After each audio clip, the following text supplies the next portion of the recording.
চাপের মুখে পিছু হটল কেন্দ্র, পরিবহন আন্দোলন প্রত্যাহার। অবশেষে ট্রাক আন্দোলনে কি মিলল সমাধান সূত্র?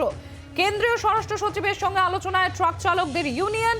বিতর্কিত ধারা বহাল হবে না, আলোচনার পর দাবি ইউনিয়নের। সংশ্লিষ্ট ধারা নিয়ে আগে ইউনিয়নের সঙ্গে আলোচনা। বৈঠকের পর জানালেন কেন্দ্রীয় স্বরাষ্ট্র সচিব অজয় ভাল্লা।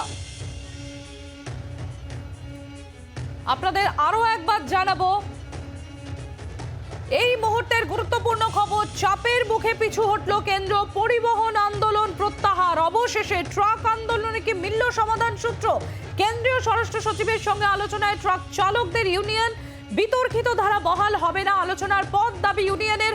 সংশ্লিষ্ট ধারা নিয়ে আগে ইউনিয়নের সঙ্গে আলোচনা। বৈঠকের পর জানালেন কেন্দ্রীয় স্বরাষ্ট্র সচিব অজয় ভাল্লা। সংশ্লিষ্ট ধারা নিয়ে ইউনিয়নের সঙ্গে আলোচনা আগে, বৈঠকের পর জানালেন কেন্দ্রীয় স্বরাষ্ট্র সচিব অজয় ভাল্লা।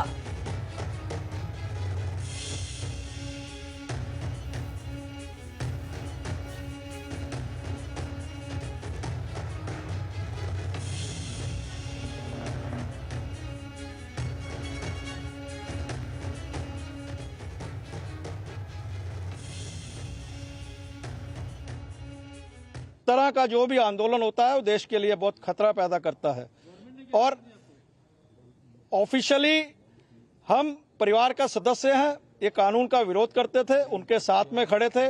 हम कंस्ट्रक्टिव डायलॉग में विश्वास रखते हैं और कंस्ट्रक्टिव डायलॉग के माध्यम से इसका हल निकला है, जो आपको हमने बताया है कि ये कानून लागू नहीं है और ये कानून लागू नहीं होने देंगे। ये सरकार की मैं बोल रहा हूँ, उन्होंने स्पष्ट कर दिया है कि 106 10 साल की सजा जुर्माना का कानून लागू नहीं है और इसे आगे हम चर्चा करेंगे और हमें आश्वासन दिया है और ये हम भी उनसे अश्योर्ड करके आए हैं कि कानून आगे भी लागू नहीं होगा।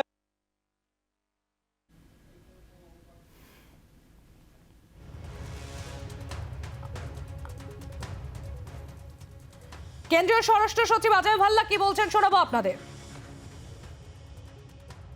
की धारा 106(2) में 10 साल की सजा तथा जुर्माने के प्रावधान के बारे में वाहन चालकों की चिंता का संज्ञान लिया तथा all India motor transport Congress के प्रतिनिधियों से आज 2 जनवरी 2024 को विस्तृत चर्चा की। सरकार ये बताना चाहती है कि ये नए कानून एवं प्रावधान अभी लागू नहीं हुए हैं।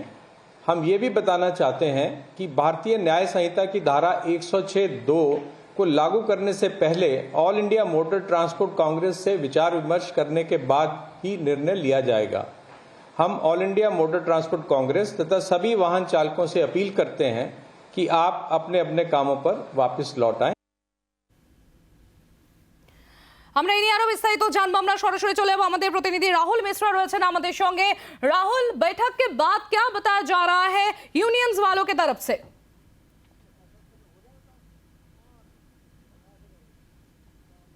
देखिए, यूनियन की तरफ से कहा गया कि ये सकारात्मक बैठक थी और जो सरकार के साथ गृह सचिव के साथ ये बैठक रही है अजय भल्ला जी के साथ, तो उस बैठक में ये निष्कर्ष रहा है कि ये कानून अभी लागू ही नहीं हुआ है और ये कानून आगे भी यदि जब लागू किया जाएगा तो जब तक बिना एसोसिएशन से बातचीत किए बिना इसको लागू नहीं किया जाएगा। और अपील की गई है कि जितने जो ट्रांसपोर्टर्स हैं जो हड़ताल पर गए हुए हैं वो ट्रांसपोर्टर्स वापस आ जाएं, क्योंकि ये ट्रक चालकों के द्वारा एसोसिएशन की तरफ से ये कहा जा रहा है कि ये एसोसिएशन की तरफ से ये हड़ताल नहीं बुलाया गया था। जो हड़ताली हैं, जो हड़ताली ट्रकर्स हैं, जो ट्रांसपोर्टर्स हैं, वो अपने काम पर वापस आ जाएं और उसके बाद जिस तरीके की दिक्कतें 2 दिन से देखने को मिल रहा है, जिस तरीके से हड़ताल चल रहा है, और क्योंकि ट्रांसपोर्ट में यदि कहा जाए ट्रांसपोर्ट के जरिए ही तमाम काम होते हैं, जिसमें कि एसेंशियल कमोडिटीज़ के सप्लाई से लेकर के और उसके साथ ही साथ सामानों को फेरी किया जाता है, तो इसमें जो रुकावटें आ रही थी, जिससे कि दिक्कतें आ रही थी, उसको अपील की गई है कि इसको समाप्त कर दिया जाए। सरकार की तरफ से आश्वासन दिया गया है कि ये कानून लागू नहीं है। राहुल, यही आपसे जानना चाहेंगे, ये जो सरकार की तरफ से जो आश्वासन दिया गया है, जो हमने सुना है अभी अजय भल्ला ने जो कहा है कि ये कानून लागू ही नहीं हुआ है, पर लागू होने से पहले इस पर चर्चा होंगे, विचार विमर्श होंगे, उसके बाद देखा जाएगा कि क्या होगा। क्या इसके बाद ये लोग काम में वापस आएंगे?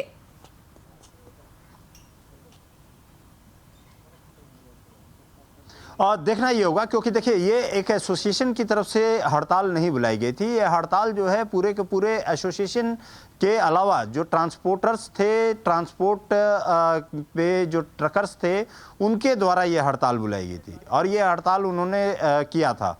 अब ये देखना होगा कि इसके बाद, क्योंकि सरकार की तरफ से जब आश्वासन दिया गया है तो क्या ये लोग काम पर लौटते हैं, ये आने वाले समय में ही पता चल पाएगा।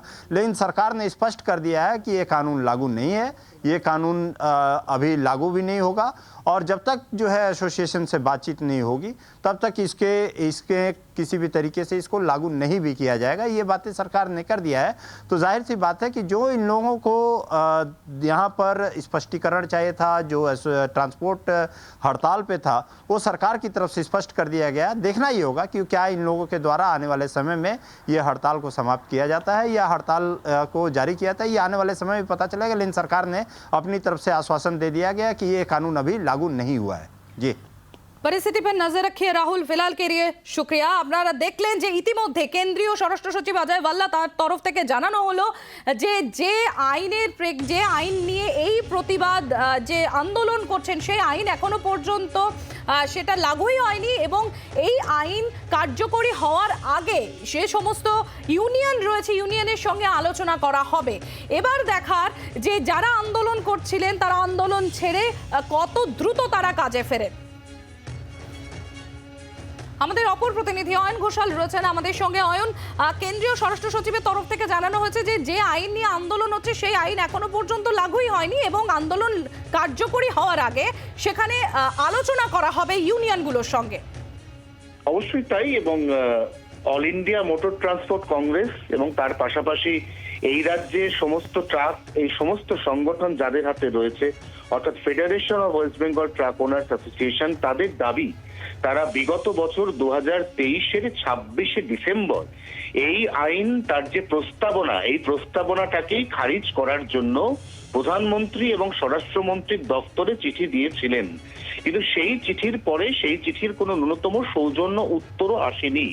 এই অবস্থায় যখন বিচ্ছিন্নভাবে গোটা রাজ্যের একাধিক জায়গায় ট্রাক চালকরা রাস্তায় নেমে আন্দোলন করছেন এবং যখন তাদের আন্দোলনটা ক্রমশ সংগঠিত হতে কেন্দ্রীয় সরকার দেখছে, তখন তারা বাধ্য হয়ে বৈঠকে বসেছে এবং সেই বৈঠকের পরে তারা জানিয়েছে, যেমনটা স্বরাষ্ট্র সচিব জানিয়েছেন, যে এই আইন এখনো পর্যন্ত লাগু হয়নি এবং যদি আইনটি লাগু করা হয় তাহলে সেক্ষেত্রে সমস্ত মহলের সাথে কথা বলে আলোচনার পরিপ্রেক্ষিতেই সেটি লাগু করা হবে। এই অবস্থায় এখন বিভিন্ন সেক্টরে বিচ্ছিন্নভাবে যে সমস্ত ট্রাক চালক তারা আন্দোলন করছেন বা যারা আজকে কোনো কনসাইনমেন্ট তোলেননি, তাদের কাছে আগামীকাল সকালের মধ্যে একে একে বার্তা যেতে শুরু করবে, যেখানে আজকে দিল্লির বৈঠকের যে আউটকাম, সেই আউটকাম পৌঁছে দেওয়া হবে এবং তারপরে তারা, অর্থাৎ যারা ধর্মঘট করছেন বিচ্ছিন্নভাবে, তারা কি সিদ্ধান্ত নেন তার উপর নির্ভর করছে রাজ্যের পণ্য পরিবহন ব্যবস্থা সচল হবে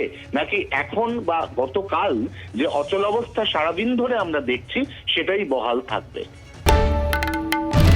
বাংলার আওয়াজ, বাঙালির আবেগ, জি 24 ঘন্টা।